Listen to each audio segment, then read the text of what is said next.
ইয়া রাসূলুল্লাহ, এটা পাহাড়ি গুহা, সাপ থাকতে পারে, বিচ্ছু থাকতে পারে, হিংস্র জন্তু জানোয়ার গুহার ভিতরে লুকাই থাকতে পারে।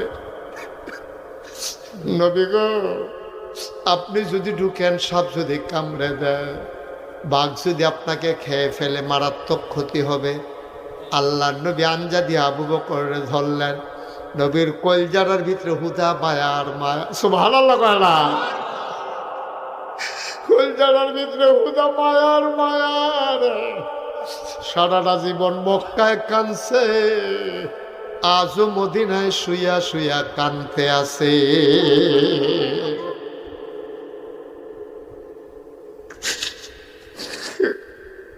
আল্লাহর নবী